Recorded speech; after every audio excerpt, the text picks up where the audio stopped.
Hello friends, education मस्ती में आप सभी का स्वागत है। और आज हम लोग देखने जा रहे हैं क्लास 10th का मैथ, जो हमने भारतीय वन बुक से लिया है। और चैप्टर है दो चर वाले रैखिक समीकरण युग्म का विविध प्रश्नावली का जो हम लोग देखने जा रहे हैं क्वेश्चन नंबर 8।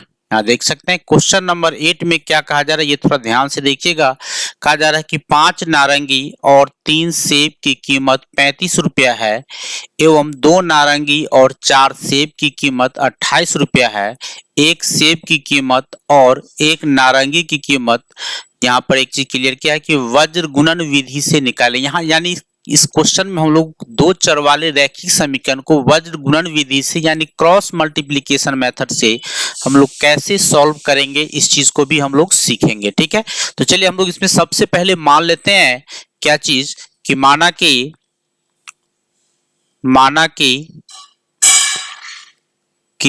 क्या चीज नारंगी की कीमत एक नारंगी की कीमत को हम लोग मान लेते हैं x रुपया। ठीक है, और एक सेब की कीमत को हम लोग मान लेते हैं y रुपया। ठीक है, अब क्वेश्चन में क्या कहा जा रहा है थोड़ा सा देखिए। जब एक नारंगी की कीमत x रुपया है तो 5 नारंगी की कीमत मेरा कितना हो जाएगा, 5x हो जाएगा। फिर कह रहा है एक सेब की कीमत y माने हैं तो 3 सेब की कीमत क्या हो जाएगा, 3y रुपया हो जाएगा। यानी अगर हम यहाँ पर समीकरण बनाए तो यहाँ पर हम एक चीज क्लियर लिख सकते हैं, क्या चीज कि प्रश्न से क्या चीज कि एक नारंगी की कीमत x है तो 5 नारंगी का 5x होगा। एक सेब का कीमत y रुपया है तो 3 सेब का कीमत 3y रुपया होगा। टोटल निकालने के लिए क्या करना पड़ेगा भाई मेरे, प्लस साइन दबाना पड़ेगा और तब जाके हमको रिजल्ट मिलेगा 35 रुपया। 35 जो मेरा समीकरण 1 हो जाएगा। ठीक है, समीकरण 1 मेरा मिल चुका है। फिर कह रहा है कि दो नारंगी के लिए यहाँ पर हो जाएगा मेरा 2x और प्लस 4 सेब, तो ये हो गया मेरा 4y इज इक्वल टू ये हो गया मेरा 28 रुपीज। इसको हम लोग मान लेते हैं समीकरण 2। ठीक है, अब इस दोनों समीकरण को हमको सॉल्व सभी मेथड से नहीं करना है, सिर्फ एक मेथड से करना है। वो मेथड क्या है, यहाँ पर आप देख सकते हैं क्लियर लिखा हुआ है। क्या चीज से सॉल्व हम लोग को करना है, ये लिखा हुआ है इसमें कि वज्र गुणन विधि से हमको सॉल्व करना है इस क्वेश्चन को। ठीक है, तो हम लोग देखते हैं पहले इस समीकरण को हम लोग सॉल्व कैसे करेंगे, ये थोड़ा ध्यान से समझिएगा। और इसमें आप क्रॉस मल्टीप्लिकेशन मेथड भी सीखने वाले, इस चीज को आपको ध्यान रखना है। चलिए देखिए, यहाँ पर क्रॉस मल्टीप्लिकेशन मेथड को पर बनाने के लिए हम लोग क्या करते हैं, इस चीज को देखिए। अब सबसे पहले हम लोग यहाँ से शुरुआत करेंगे, कहाँ से, पहला लाइन छोड़ करके यहां से हम लोग शुरुआत करते हैं, यहां से। ठीक है, यहां से हम लोग शुरुआत करेंगे और सब लिखते चले जाएंगे सीरियली। ठीक है, यहाँ पर हम लोग सबसे पहले क्या लिखते हैं, ये थोड़ा सा देखिए। यहाँ पर हम लोग लिखेंगे सबसे पहले यहाँ का ये 3, ये वाला 3 और फिर ये 4। साइन दोनों में प्लस है इसीलिए कोई फर्क नहीं पड़ेगा यहाँ पे। यहाँ पर हमने लिखा 3 और नीचे 4, एकदम बारीकी से समझिए। जो था ये हमने लिखा 3 लिखा और 4 लिखा। ठीक है, उसके जस्ट बाद उसके आगे वाला ये 35 और ये मेरा 28, ये दोनों हम लोग लिखेंगे। यहाँ पर हमने लिखा 35 और यहाँ हमने लिखा 28।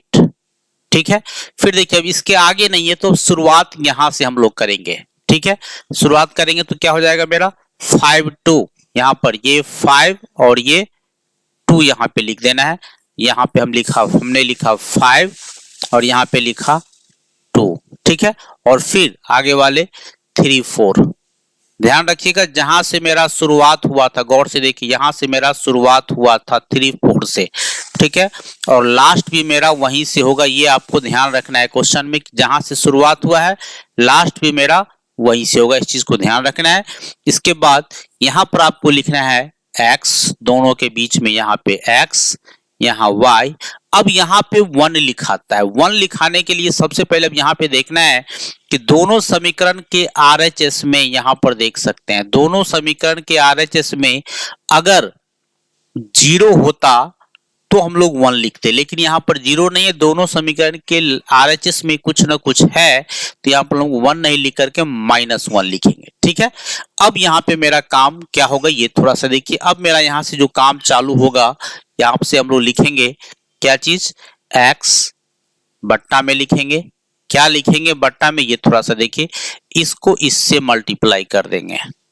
ठीक है, किसको करेंगे, 3 को हम लोग 28 से मल्टीप्लाई करेंगे, क्या मिलेगा हमको ये थोड़ा सा देखिए, 20×3 = 60 और 8×3 = 24, ये हो गया मेरा 84। ठीक है, फिर माइनस साइन देंगे और फिर हम लोग इसको इससे मल्टीप्लाई करेंगे, यानी किसको करेंगे, 4 को 35 से मल्टीप्लाई करेंगे, तो 35 दूना 70 और 70 दूना 140, यहाँ पे हो गया मेरा 140। फिर बराबर y बट्टा में फिर अब हमको क्या देना है ये थोड़ा सा देखिए। फिर अब हम लोग इसको इससे मल्टीप्लाई करेंगे, 35 को 2 से मल्टीप्लाई करेंगे, तो ये हो गया मेरा 70। फिर माइनस देंगे, फिर इसको इससे मल्टीप्लाई करेंगे, यानी 28 को 5 से मल्टीप्लाई करेंगे, तो 20×5 = 100 और 8×5 = 40, ये हो गया मेरा 140 बराबर। फिर यहाँ है मेरा -1 बट्टा में, फिर इसके बाद क्या हो जाएगा ये थोड़ा सा देखिए, यहाँ पे यहाँ हो जाएगा मेरा, फिर इसको इससे मल्टीप्लाई करेंगे, यानी 5 को 4 से, तो ये हो गया मेरा 20। फिर माइनस साइन देंगे और फिर इसको इससे मल्टीप्लाई करेंगे, यानी 2 को 3 से, तो ये हो गया मेरा 6। ठीक है, गुना का काम मेरा हो गया, यानी फाइनली अगर आप देखिएगा तो क्रॉस मल्टीप्लिकेशन का 75% काम मेरा हो चुका है। ठीक है, अब इसी को हम लोग को सॉल्व करते हुए आगे बढ़ा देना है। ठीक है, तो चलिए हम लोग देखते हैं आगे कैसे होगा। अब इसके आगे हम लोग को क्या काम है ये थोड़ा सा देखिए यहाँ पे। अब यहाँ पे हम लोग का क्या काम हो जाएगा, यहाँ पर हम लोग को करना क्या है ये थोड़ा सा देखिए। अब घटाव कर देना है, ये हो जाएगा मेरा x बट्टा में हो गया। अब देखिए 84 में से 140 को अगर हम घटाएंगे, ये हो गया मेरा माइनस कितना 56 बराबर y बट्टा, फिर यहाँ पे देखिए 70 में से 140 घटाएंगे, तो ये हो गया मेरा -70 बराबर -1 बट्टा 20 में से 6 को घटाएंगे, तो ये हो गया मेरा 14। ठीक है, अब मेरा काम क्या ये थोड़ा सा देखिए। सबसे पहले हम लोग जो काम करेंगे इससे काम करेंगे। एक बार पहले इसको हम लोग, ठीक है, इसको हम लोग इसके बराबर कर देंगे। सबसे पहला काम मेरा यही बनता है। अगर हम इसको इक्वल कर ले तो हमको क्या मिलेगा ये थोड़ा सा देखिए। यहाँ पर हमको मिल जाएगा क्या चीज कि x बट्टा -56 बराबर हो गया मेरा -1/14 पहली बार। दूसरी बार जो हम लोग काम करेंगे क्या चीज, हम लोग दूसरी बार जो काम करेंगे वो देखिए आप, इस फिर इसको,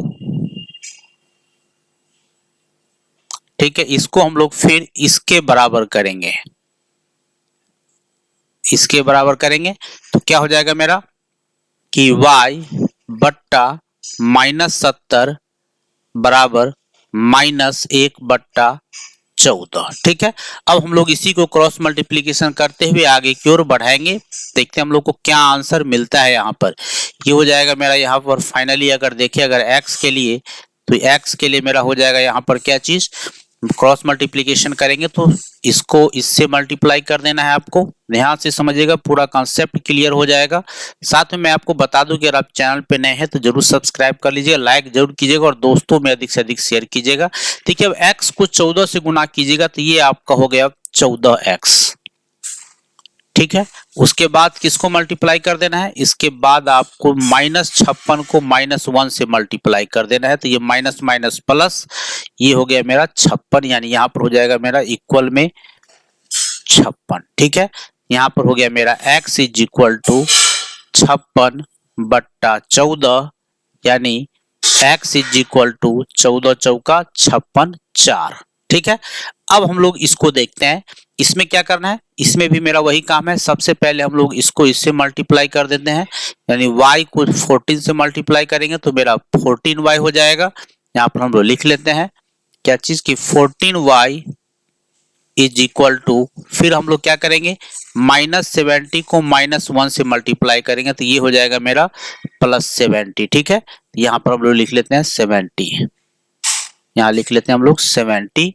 ठीक है, ये हो गया मेरा y इज इक्वल टू 70/70, यहाँ पे 70/14, 14×5 = 70, यानी y इज इक्वल टू आ गया मेरा 5। फाइनली हमने क्या माना था, तो गौर से देखिएगा आप, तो x हमने किसको माना था, यहाँ देखिए आप गौर से, x हमने माना था, यहाँ पर देखिए तो आपको क्लियर पता चलेगा, x माना था हमने एक नारंगी की कीमत को हमने x माना था। ठीक है, और y किसको माना था, एक सेब की कीमत को हमने y माना था। ठीक है, तो एक x मेरा क्या आ गया, यहाँ पे x की जगह पे हो गया मेरा एक नारंगी और एक सेब की जगह पर हो गया मेरा y। ठीक है, तो यानी यहाँ पे आप गौर से देखिएगा तो एक नारंगी की कीमत मेरा क्या आ गया आंसर में, एक नारंगी की कीमत जो मेरा आ गया है ये है 4 रुपया। यहाँ पर देख सकते हैं ये रुपया हो जाएगा यहाँ पे 4 रुपया।